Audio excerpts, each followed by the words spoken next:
So this one is for design students. Here's the thing I want to tell you. It is okay if you think critiques are stupid. I agree with you. Group critiques are by and large garbage, and it's mostly a bunch of people telling you what they would do if they were doing your project, and they're not doing your project. Their thoughts are largely useless because what are you going to do with their stuff? Are they going to be there every time you work throughout your entire life to tell you what they would do so that you can enact that feedback? So if you're in a design program and you're going through it and you're thinking these are fucking stupid, know that lots of people agree. I got good news for you. In professional work, there's almost no critiques. The ideal situation is someone says, keep going. That's like the best one. Another really great one is you show a bunch of stuff. The person you're working with goes, oh, that's cool. Can you do that? And then they might go like, oh, have you thought about this? And they get excited. But they don't sit there and try to look for stuff to pick apart and to kind of figure out how to make it stronger or whatever. That shit's stupid. That's like, the problem with the critique is everyone's telling you what they would do if they were doing your work.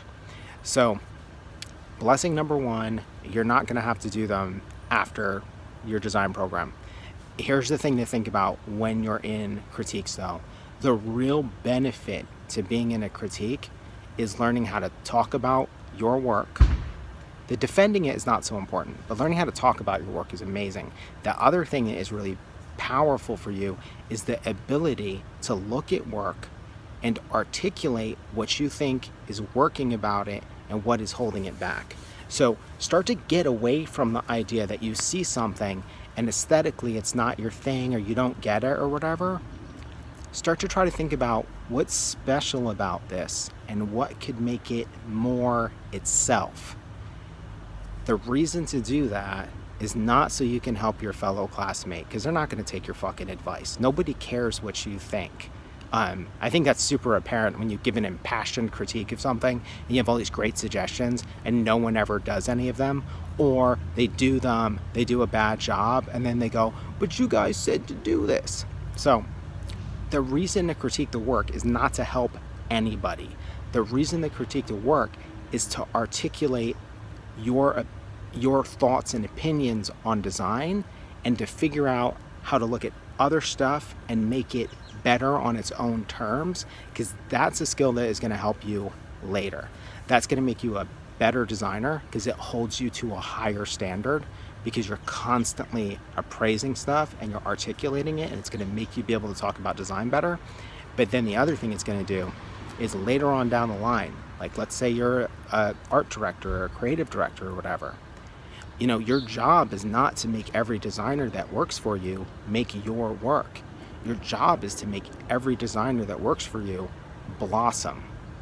And the way to do that is to make their work more them at a higher level. And that's why critique, in my opinion, is powerful. Otherwise, it's just a bunch of people's opinions on stuff of them being like, hey, if I was doing your project, here's what I would do. Well, fuck all that. That's not valuable. It's not valuable for you to do that to other people's stuff, and it's not valuable to hear that feedback. Take it all with a grain of salt.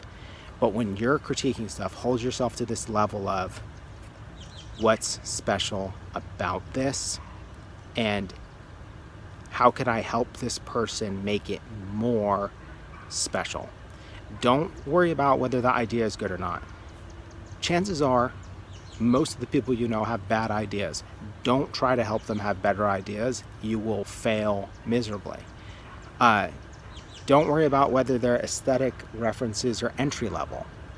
They're entry level because they are entry level, because they don't give a shit about a higher level of stuff.